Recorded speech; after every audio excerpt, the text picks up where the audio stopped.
Delimitation కు వ్యతిరేకంగా అసెంబ్లీలో తీర్మానం ప్రవేశపెట్టారు ముఖ్యమంత్రి రేవంత్ రెడ్డి. అన్ని పార్టీలతో సంప్రదింపులు జరిపిన తర్వాత కేంద్రం దీనిపై నిర్ణయం తీసుకోవాలని డిమాండ్ చేశారు. జనాభా నియంత్రణ పాటించని దక్షిణాది రాష్ట్రాలకు డీలిమిటేషన్ శాపంగా మారకూడదన్నారు సీఎం. పునర్విభజనకు జనాభా ఒక్కటే ప్రామాణికం కాకూడదన్నారు.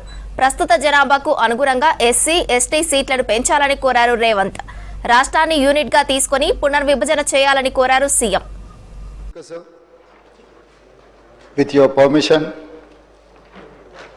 I beg to move the resolution. Lok Sabha నియోజకవర్గాల పునర్విభజన దశగా కేంద్ర ప్రభుత్వం చేస్తున్న ప్రయత్నాలు, అనుసరించబోయే విధానాలు, విధి విధానాలు, రాష్ట్ర ప్రభుత్వాలతో పారదర్శకమైన సంప్రదింపులు లేకుండా జరుగుతున్న కసరత్తుపై ఈ సభ తీవ్ర ఆందోళన వ్యక్తం చేస్తుంది. అన్ని రాష్ట్ర ప్రభుత్వాలు, అన్ని రాజకీయ పార్టీలు, భాగస్వామ్య పక్షాలతో విస్తృతమైన సంప్రదింపుల తర్వాత పునర్విభజన కసరత్తును పారదర్శకంగా చేపట్టాలని ఈ సభ కోరుతుంది. కేంద్ర ప్రభుత్వం నిర్దేశించిన లక్ష్యాలకు అనుగుణంగా జనాభా నియంత్రణ కార్యక్రమాన్ని సమర్థవంతంగా అమలు చేసిన రాష్ట్రాలకు పునర్విభజన శాపంగా మారకూడదు.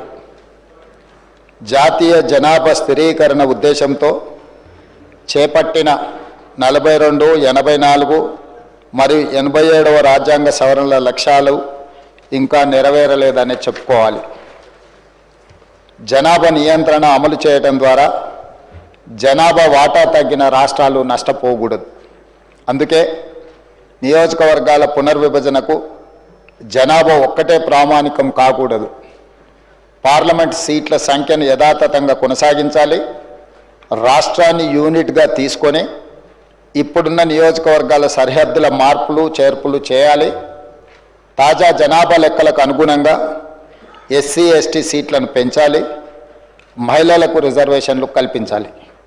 అంతేకాకుండా ప్రాతినిధ్య ప్రజాస్వామ్యాన్ని బలోపేతం చేయడానికి తాజా జనాభా లెక్కల ప్రకారం మరియు ఆంధ్రప్రదేశ్ పునర్విభజన చట్టం 2014లో నిర్దేశించిన మేరకు ప్రస్తుతం ఉన్న 119 అసెంబ్లీ నియోజకవర్గాలను 153 వరకు తక్షణమే పెంచాలని ఈ సభ తీర్మానిస్తుంది. అందుకే అవసరమైన రాజ్యాంగ సవరణలను ప్రవేశపెట్టాలని ఈ సభ కేంద్ర ప్రభుత్వాన్ని కోరుతుంది. అధ్యక్ష, ఈరోజు దక్షిణాది రాష్ట్రాలు పార్టీలకు, ప్రభుత్వాలకు అతీతంగా ఈ దక్షిణాది రాష్ట్రాలలో ప్రాతినిధ్యం వహిస్తున్న ప్రజా సంఘాలు ప్రజా హక్కుల కోసం నిరంతరం, రాజ్యాంగ విలువలను కాపాడడం కోసం నిరంతరం ప్రయత్నం చేస్తున్న అన్ని శక్తులు, సంస్థలు ఒక ఆందోళనకరమైన పరిస్థితుల్లో చిక్కుకున్నాయి. దీనికి ప్రధానంగా ఈ మధ్యకాలంలో కేంద్ర ప్రభుత్వం పార్లమెంటు నియోజకవర్గాల పునర్విభజననే కాదు, పార్లమెంటు నియోజకవర్గాల పెంపుకు సంబంధించిన ప్రక్రియ మీద కూడా మాట్లాడడం మొదలుపెట్టింది.